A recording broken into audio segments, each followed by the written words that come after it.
In a desert that stretches endlessly beyond the horizon, on the western bank of the Nile, rise colossal stone giants that defy time, logic, and reason. The pyramids of Egypt, humanity's greatest surviving monuments.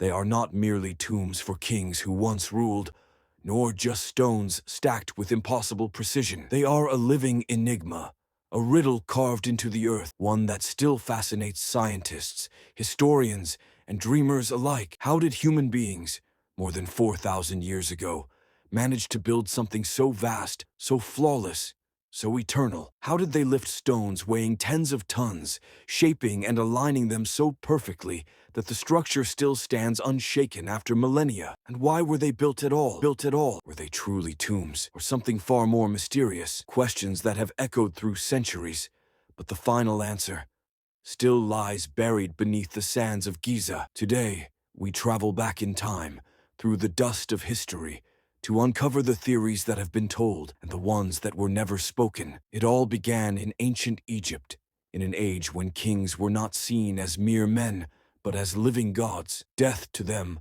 was not the end, but a passage, a journey of ascension toward eternity. And to reach the heavens, they needed a stairway to the stars. That stairway was the pyramid. It began with one stone, one vision, one man, the genius architect Imhotep, who stood before Pharaoh Djoser in Saqqara with an idea that would change history: to build a royal tomb, not from mud brick, but from stone, and to make it rise layer by layer toward the sky. Thus was born the world's first step pyramid, and with it, the dawn of monumental architecture. Over generations, the art evolved, each dynasty improving upon the last, until perfection was achieved under King Khufu. When the Great Pyramid of Giza rose from the desert sands, an eternal symbol of power, faith, and precision. But the real question was never why.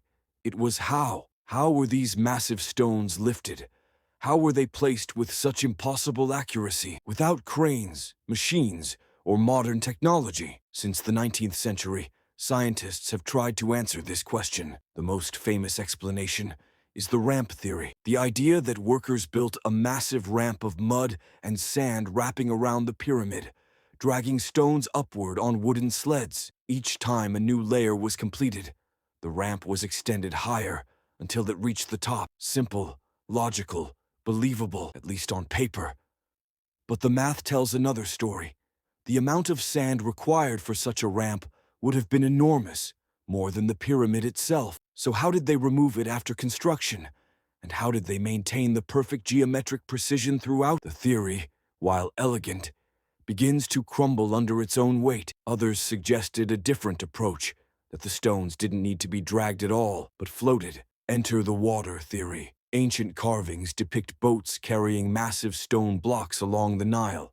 Perhaps, some say, the Egyptians extended canals from the river directly to the pyramid site, using water to transport and position the stones. A clever and natural solution, using the most abundant resource in Egypt, the Nile itself. But where is the evidence? Archaeologists have yet to find any surviving canal network near Giza, though time and the desert may have buried every trace. And then there is the most extraordinary idea of all, that sound itself may have played a role. Yes, some researchers have speculated that the ancients may have discovered the use of powerful sound vibrations, frequencies capable of moving heavy objects. Modern scientists have already levitated small objects using acoustic resonance. Could it be that the builders of the pyramids possessed a lost knowledge, an understanding of physics so advanced it vanished with their civilization? Hard to believe, perhaps, but history often hides its greatest secrets in plain sight. Still, let us step away from speculation and look at what science can actually prove. The Great Pyramid is more than a mountain of stone. It is an engineering masterpiece, a structure so precisely designed that modern engineers still stand in awe. Each side of the pyramid aligns almost perfectly with the four cardinal directions: north, south, east, and west, with a margin of error of less than 1/15 of a degree. So how did the ancient Egyptians do it? Even today, with nothing but ropes, GPS, sticks, and lasers, and the stars above them. Such accuracy is an achievement. The answer may indeed lie in the stars. She